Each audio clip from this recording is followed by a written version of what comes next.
Hello, everyone. Welcome back to Beyond Procurement by Powerweave, the podcast where we go beyond cost savings and explore how procurement drives resilience, scale, and real business impact. Today on Beyond Procurement, we are going to talk about a challenge that looks clean in the boardroom but gets messy when the minute the deal closes. So today we are going to focus on scaling procurement across acquisitions. What breaks first and how do you fix it? And for this, today we have industry veteran, Mr. Amr El Shourbagy, a procurement and supply chain executive with more than 25 years of experience across Europe, Middle East, and Africa, including leadership roles at Schneider Electric, Mondelez International, and other companies. He has led multi-country integrations, transformation programs across the region, helping drive savings, improving working capital, reducing operational complexity while the business keeps moving.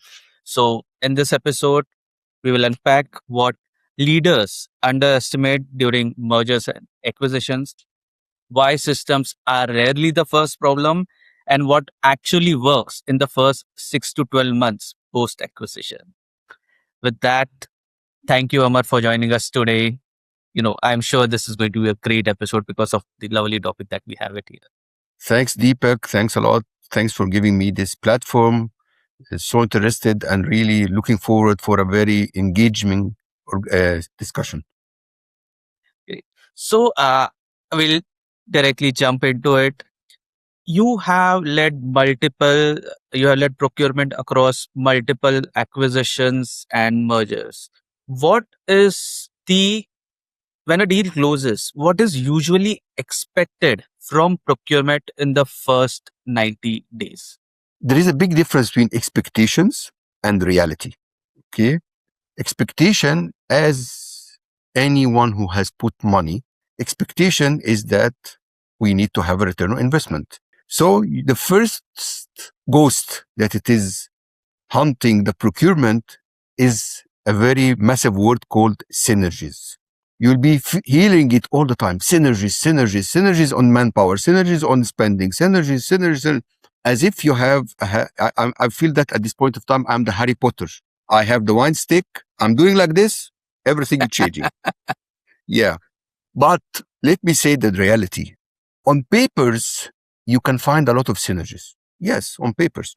Then suddenly, I like this word all the time, and I all the time sharing with my team. Devil is lying in the details. Okay. Devil is eating the details, is bigger and bigger through the details. And then you sign that whatever you have been on papers as an amazing opportunity onto packaging or raw material, onto even transportation, you go into details and suddenly, but here I cannot do it because it's very simple. These are two types of cars or two types of raw material, or the packaging of this raw material, or the warehousing here, and goes on. So to the folks, whoever is integrating my very special word for them, try to focus very simple on the first 90 days. You need to look at your main source of power, which is and who are the team. Look at them, understand what they're actually doing. Don't be driven so fast by the G&A cost and I want to drive, synergies and I want to, lay off people or decrease the cost. Oh, no. On the contrary, try to be the sponge. Don't let the easiest way, if you are asking me the question, what is the expecting of the 90 days? I'm calling it the sponge. In the sponge, you are getting all the information.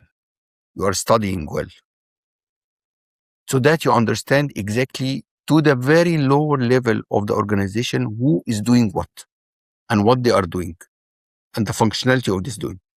Create a huge spend analysis. Remember that if you want to go to a tower like Burj Khalifa, what is the biggest time has been spent into creating this tower? It will be, the base. The foundation. It will be the foundation. Your 90 days is your foundation.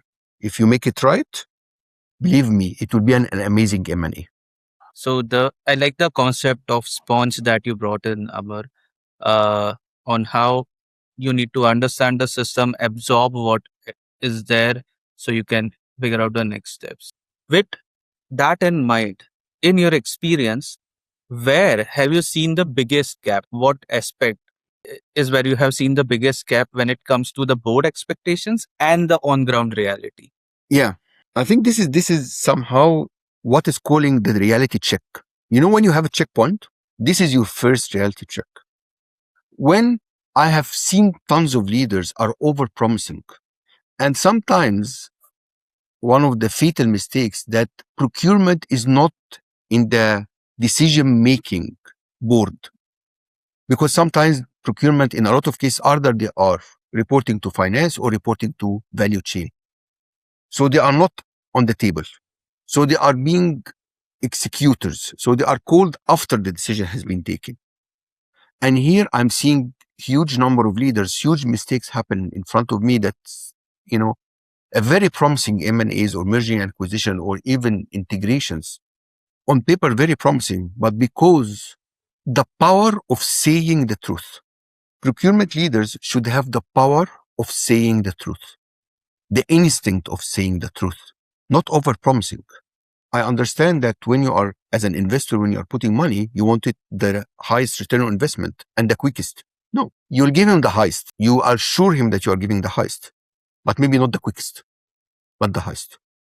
Yeah, the power of truth. I mean, that I'm sure that takes a lot of guts, but that can save a lot of pain going down the line. Exactly. So, why when you want to scale procurement post acquisition, what typically tends to break first? Is it the suppliers? Is it the data? Is it the systems or people?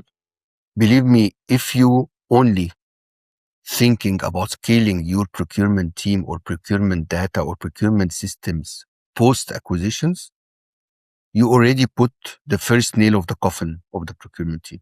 If the scaling is not a a DNA that you have all the time in the mind of procurement leaders or value chain leaders or whatever, that how this team tomorrow I can scale it up, how this system that we are accepting to do 1,000 transactions or RFPs or tomorrow morning, if there is an acquisition happening, I can scale it up to 130 or 40% you are keeping into your pocket.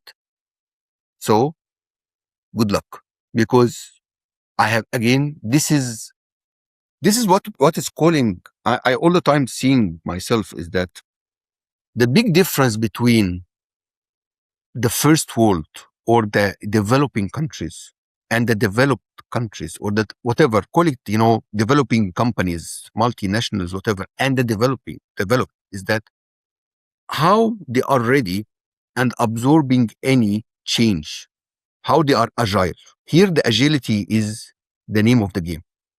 Whenever you are working on stuff, on working on even with a team, try to make a room that it's a scale up. This is where you are absorbing the market conditions. Got it. So, I mean, we did some amount of research to understand the procurement scenario post merger and acquisition. From some of the research said that systems are one of the bigger problems when you post mergers and acquisition, because you have multiple systems and you try to consolidate these. Is that true in your experience, or is there something Sorry, else? Deepak, your voice was breaking. So can you repeat the question again? Yes, I will. So, most leaders assume systems are the biggest problem post merger and acquisition. You have multiple systems, you want to consolidate them. Is that true? Was that the case in your experience, or you observed something else? Yeah, of course. Information is power. And when you are doing any merging and acquisition, your first point of a check is that what is the spend happening there? Who are the suppliers? Who are the strategic and the transactional one? How their strategy has been converted into a spending habit. Okay.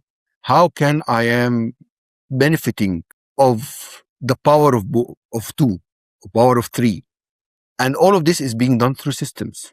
And this is where I'm finding it very difficult into most of the acquisition that I have been witnessing or working on it, that when we are starting, we are not ready with a blueprint how the systems will be merging. We are leaving it as a second phase. And this is very, as again, this is another point that makes merging and acquisition, God forbid, falling or failing totally, or delaying into getting the actual fruits that you are expecting. So systems are, and with the AI right now, and I am really astonished that I still seeing companies not investing heavily on their capabilities of the teams or their data capabilities from the AI perspective. Got it. So systems are definitely something that can give you a lot of insights into how the next quarter should be planned when it comes to the post merger acquisition scenario. So taking that ahead, are there any early signs that show you that the procurement integrations of post merger and acquisition is going off track? Something that experienced leaders like you notice before the dashboards tell you. Any signs, any example that you can throw in? Yeah, I remember in one of our acquisitions, I have one of the best bosses in the world. Okay, I all the time, saluting him. He was the one who took me and give me learning and everything. And in the very early acquisition that I were having it in my previous company, after 2 hours, I was sitting beside him, chit chatting. I was telling him, it was like a break. How do you think the meeting? He said that it will be a bumpy road. And he didn't say anything. Then at dinner, I insisted to understand why it was a bumpy road or why he thinks that it was a bumpy road. Did I do something wrong? It was my first, integration meeting. Did I see something wrong? Wasn't I was, it was not able to engage the people. What is the problem? And then he explained to me in a very simple, the mosaic culture. You know what is mosaic? The What is the mosaic glass? Yes, yes, yes, yes, Okay. yes, The mosaic glass, when you are seeing it from distance, you're seeing that it's amazing. It's colorful. yes. It's attracting. When you come nearer, you find that it is full of what? Different Defects. pieces. Okay. He told me like this. It is your task to change this mosaic that is very from the problem that the board are seeing it far. I am the only one who's seeing it near. Okay. So what is the language that the people are using? Is it a showing of language? And you'll find it a lot of things when the teams are coming together that it's a show off. And this is why I'm saying it very loudly most of the time. There are some people who you need to get if you are right now doing an integration to moderate. This should be third party sometimes to moderate your M&A integration meetings to stop this furious, I'm saying, a showing of habit, to try to get the best of the mosaic and make it a real, homogeneous picture. Puzzle, not mosaic, but it's a puzzle. And who would be the best person to moderate that? Is it procurement teams or is it somebody else in your experience? It's who are the one who is controlling your spend. If you look at your P&L, who are the one who is the most contributing to the spend control? Who have the money? It's procurement. Yeah. If you look at, the G&A, the P&L, the force P&L, you'll find that all the COGS are being done by procurement. G&A are done by procurement. Integration is done by procurement. Even if you are right now renting a hotel room, it's done by through procurement. Okay. So your gate about spend, I'm not saying that the procurement alone, but I'm saying that who should be leading and creating this homogeneous way. I believe that it is CEO, the CFO, then the procurement. This triangle should be as an equilateral triangle. Mm. That's an interesting one. And slightly related to this one, what is that one or two commonly made mistakes? Well intentioned, not, with a poor grasp of it. Some that leaders make. They want to do something, the intention is good, but they still end up doing those common mistakes post a merger and acquisition. Anything that you can highlight? Most of the cases in the, we have this, and I think that it's a very, when we were young kids, this story is being told to us, about the turtle and the rabbit. Yes. This famous race. I think the first mistake is that we are trying to be rabbits in the race. Okay. So we are taking it low, I am the big guys, especially the one who has acquired the company. If right now we are going into two integration, I am the biggest spend. I am the one who has acquired your company. So I am the rabbit. I know that I'm strong. I'm coming from this background, strong background. Okay. On the other side, the turtle is defending, but it is doing what they want to do. This is the first one. This is the first mistake. Don't fall in the trap that you are the rabbit, that you are going to win. No. Showing off again. I'm returning back to the point, showing off. Second point, you need to understand that right now, once the acquisition has been done, all will be painted with the same brush. So there is not, when you enter this room, before you entering, it was two teams. While you're getting out from this room, it's one team. This is what I'm telling you. Inside the team, you need to have people who are not maybe not the strongest in terms of technicalities, but they are the strongest in terms of gathering people under one goal, The culture building. collecting them, pointing them, streamlining them. Yeah, that actually it's a very soft aspect, but can do really some good stuff if if it done right. That it's one team now. These are not two different teams now. Exactly. Now, that's an interesting point. So another one that is something, because the now that there would be multiple teams. There are two teams. They have their own setups, own suppliers, own processes. Often during acquisitions, you bring together multiple local suppliers from different region, legacy contracts, informal or formal processes. What's the real cost of ignoring this complexity? It's not that simple when two companies come together. The whole setup is different. What's the cost of ignoring this specific complexity? Look, I can say that one of the best acquisition that I have seen in my whole life, okay, when the pre-planning for the acquisition was done in the right way. So when we are entering the team or the meeting, or getting people, getting suppliers, and we have our own blueprint, a blueprint that it is not prejudice to any side. It is a blueprint of success. So I'm putting the blueprint of success. From this, I want 1, 2, 3, 4, 5. Very clear goals, very measurable, attainable goals that I'm putting in front of the team. Then we are starting to get all of the other factors that you mentioned are not factors, they are catalysts.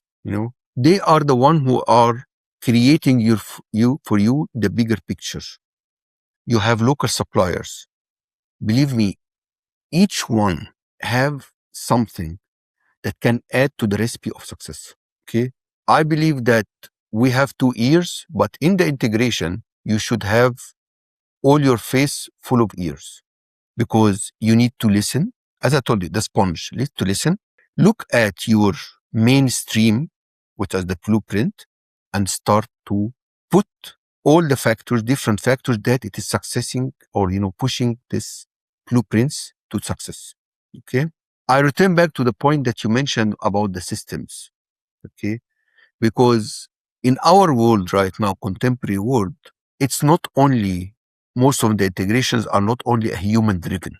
It's right now mostly system human, okay, or whatever, human system driven integrations. So when you are trying to do your own blueprint, look at what are the systems that will let the ball rolls quicker than yourself. Two key points that I can get from what you're saying is, one is definitely the sponge part, where you observe the setup and just listen without having any preconceived notions. You just try to get as much as information about the complete setup at both ends. And the second is the culture part, bringing together both team, trying to bring that alignment that this is now one team and we need to work towards this goal to ensure that there is synergy. Yes, it will take some time, but yes, once the culture is set, the next steps would be easier. That's definitely, I mean, both of them are more, has nothing to do with tech specifically. It is more about the business realities and people. And in the room, you should have the spirit of agility. You need to be agile, not rigid at all. I will add this to what you mentioned, 2 points, but also the backbone of it is someone who should agile. With that specific point in mind, have you ever seen or observed that trying to force a certain system or standardization per se between the two has actually slowed down the overall process? I can tell you, on the contrary, what I have seen normally, it's exceptions that people, when they are, having this merging and acquisition, they are not forcing the systems, and this is the problem. So in most of the cases, what I have seen, why the acquisition and merging and acquisition, especially in our world, let me say it very openly, in this, in the region, in the Middle East and Africa, maybe Far East, where I work most of the time, you'll find that the merger and acquisition is being biased by some prejudged temple. And I'm saying temples, not template, temples. Okay, very strong temples. You are putting it and want to enforce it on the people, and this is the big issue. So suddenly you want to change. You are coming and say, I have spent buying Oracle or SAP millions. Should be working. That's it.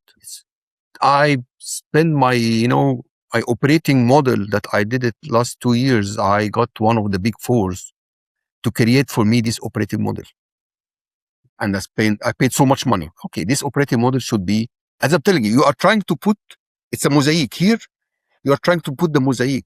It's not a puzzle anymore, or it's not a bigger picture. You are trying to put something and enforce it in the system so that it is. But yeah, from away you'll find it very good. But when you're coming, why it is not having this clarity?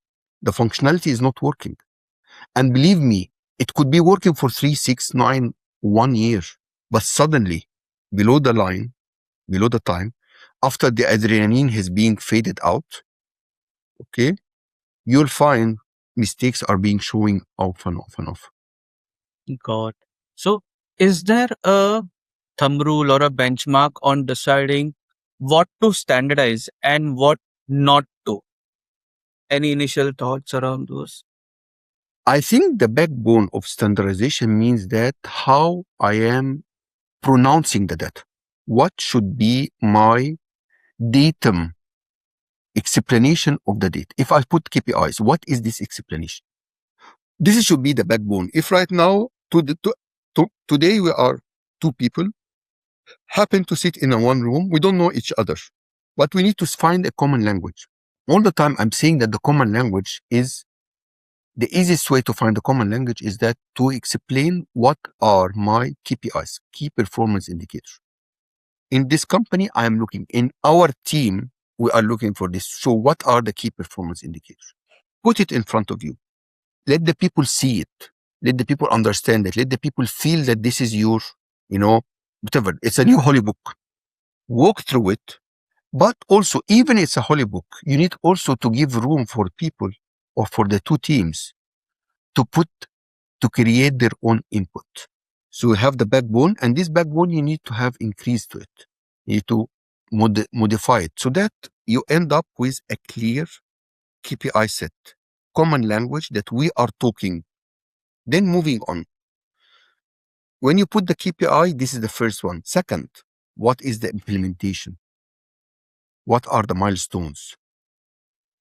Need to clear a very clear, accelerated, timeline with milestones, with human forces. Again, I return back to the first point. Don't overpromise. Don't overpromise. Don't overpromise.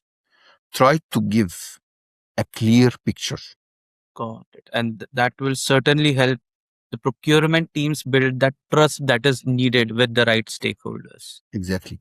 Excellent, excellent point about. Now, going to the teams part, merger and acquisitions, multiple teams coming together, different processes, multiple meetings, too many things going on. How do you ensure or protect the teams from this change management that's happening? Because there are too many things, there is disruption. How can a leader ensure that the teams are protected from this overall disruption that's happening? Believe me, at this point of the time, I think you don't need a leader from a technical perspective. You need a human leader. Because let us try, we are all human beings. I was the leader of procurement in one organization, and then suddenly I'm feeling myself that I am in a test, because instead of having two teams, it will be one team. So all of us are coming into this room with this, I'm telling you, with a bit of showing off. Mm. And on the other side, I'm afraid from you, because simply we are human beings. Whoever is moderating this team or working or leading this team need to be a human leader and have this psychological understanding of the human motives. Got Okay. it. This is number one. If you don't think, or if you don't start, I'll shape it in another way. If you have a kid, okay, why the kids, whenever there's a problem or anything, he's run to his mother, not his father. Why? Because his mother or her mother has created this trust bond. I'm feeling that whenever I'm going into this integration, that I would need to be having this sense of, guys, we are here to be one team. We trust each other. We have been put in one boat, and this boat is going sailing into the ocean. Make sure that if our strokes should be with each other, we should not be putting the strokes against each other. All the time, I'm saying that if you are playing football, and you are, Messi didn't won the World Cup because he was Messi. When it was Messi, he's losing. But when it is Argentine having Messi inside, they won. So the leader and the coach at this point of the time, he created this, that Messi is a part. Yes, he's the most influential player, but he's a part of a team, a bigger team. Try to create this. Try to give the power for each person in your organization and the dignity and the respect. Listen, I all the time like this 5 minute or identified number of minutes to be mentioned to each person to introduce. Very, very strict, because simply if I go in a meeting right now and have a director, I have a manager, I have a buyer, who wants to talk so much? To be the director, right? Yeah, I have a designation. Then if you speak about it's a director, I'll speak 70% because I'm director. I am the one who knows everything. Then managers maybe speak 20%. Maybe buyers will be 10%. Let me say it, flip the coin. Who are the one who is on daily understanding of the exact working habits of and the spend and the understanding even the suppliers relationship to be the buyers, right? Right. It's a Absolutely. reverse, proposition. If you go in a meeting, you need to make sure that the buyer is speaking more than the director. Then you'll understand the basic. Then you'll ask the director to speak about the strategy. Nicely put. So, connecting this to the previous point that you made, the bringing together everyone on the same page, having the same language. If you had to put down maybe three or five top metrics or KPIs that will give the CEO or the CFO the trust that this is what procurement is focusing on, this is what the business needs to ensure that everybody is aligned, what would be those top three or five metrics that you believe would be the same language everybody needs to speak? Okay. For the CFO or CEO, CFO needs to understand 3 points, because normally they have these three very simple KPIs. What is my actual spend? Okay. What is my payment terms? Because this is the cash flow. Right. Okay. And what is my future productivity in terms of either productivity, pure productivity, or cost avoidance? Got it. This is the CFO. The CEO is asking for 2 more points. How the spend or how the procurement is supporting my top line, right? Because here, if I want to increase what I scalable, or how this is supporting my top line. Also, From a G&A course, a full P&L, okay? What is the short, medium, and long term on my bottom line? This is why in the integration, I am urging all my colleagues, guys, try to make your presentation as simple as possible. Try to put these three KPIs or five KPIs in front of you and walk through it. Don't lead the team into tons of details. Details is for you and your own team. When you are showing it, what are the pictures? Make it on and somehow a pyramid shape. Today I'm going to do this. Tomorrow I'm going to do this. After tomorrow I'm going to do this. Okay. The leadership will trust you when they see or they feel that you are knowing what you are explaining, what you are discussing, that you have a goal. Okay. Try to decrease the noise coming out from your team as much as you can. This is also very essential. Great. One important stakeholder, because we are talking systems, do you think the IT head or the CIO also needs to be part of this shift? And if yes, what are the things that matter to them? I cannot speak about ICO as a stakeholder. He Got is it. or she is a main driver. They are the one who is creating the car. We are going to just, use the car. So Got they are not stakeholders. They are part of any table sitting, if you want to have a round table, they are part of this. So they are part of the procurement team itself in that case. It's again, I'm not saying that it is, it's more than this. They are the foundation. So you cannot Yes. just, in this world, you cannot just say that they are stakeholders. No, they are the foundation. Got it. Nice. I mean, I completely agree on that front. So that brings to the last one, that because you have covered pretty much a lot of amazing stuff for CPOs or procurement leaders going through an acquisition. What is that one thing you would recommend them to not underestimate, or something that they should stop doing during this process? They should not listen to their ego. They should understand that they are not the knowledge owners. Okay. They are not the Mahatmas, the only Mahatma in the world, A No, tough one. they are learning. Go into any meeting with a very agile mindset that you want to listen. The sponge. Listen, then react. You are not a teacher. You are not a professor. No, you are just a person in a team that happens to be, because after certain age and certain, of course, hard work and you are right now a CPO. This doesn't give you the ultimate key for the truth. This is a tough one for leaders to follow, but yes, I can totally. And this is exactly, I'm telling you, the ego, the ego, the ego, the ego. How many times I have seen very strong, strange, leadership taking decision that they are not even themselves. I know them. They are not themselves, but suddenly they have been put in a place that you are testing their ego.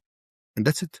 If you can, without naming anybody or naming any company, highlight any such situation or example, if you can. Yeah, I have seen it, I have seen it in last time, in like in one of the biggest acquisition. It should be a very successful one. The guy is amazing, but he's on a C level. He's an ego. He's playing his, I am the one. I am the God. And and again, I'm seeing it more very openly into the multinational. And this is very strange. So you can be a CPO in a multinational, but you are listening more a C level in a local or international company. Interesting. Maybe this is why there is the Mondelez, the P&G, the Unilever, the Nestle, all of this really because you are listening. Got it. Got it. I mean, that was an amazing closure to this session. So before we wind up, one final thing that I would request you to do is, if procurement teams or procurement leaders, whoever will be watching this, if they want to reach out to you, know more about your knowledge, exchange thoughts, how can they reach out to you? Is it I LinkedIn? am reachable on my LinkedIn. I am all the time open for discussions. I have been launching a new right now, somehow supporting. I'm an old guy, right now. So like I'm early 50s. In the last year, I have a strong wind health for my career that I changed my job. I. So I have created this platform for the 7 habits for people who have lost their job. Oh, Okay. On the other side, I'm here to support all the people through knowledge because I think that knowledge is reciprocating, It's like energy. You cannot neither, contain or generate. It's continuing. It's continuing. you cannot My create it, last cannot point destroy it. for all the teams and for all the people, whatever your position, you know as much as you have read yesterday. But today it's a clean page. So you need to read more. Perfect, perfect. That sounds great, Amar. And that brings us to the end of this podcast episode. Uh, Thank you, Amar, for Thank you, joining Nitin. us. Thank you for your time. I'm sure, I mean, our audience is going to love this because this is a topic that, on a personal level, for the first time, I am covering because most of the things that I cover are either AI, you have ESG, you have automation. What happens post a merger and acquisition is something that I am even covering for the first time, and I'm listening to it for the first time. So it's definitely a rare topic for procurement team. So thank you for sharing your knowledge, Amar. Thank Thank you, you once Deepak. again. Thank you. Thank you. Thank you for giving me this platform. Thank you. Really appreciating.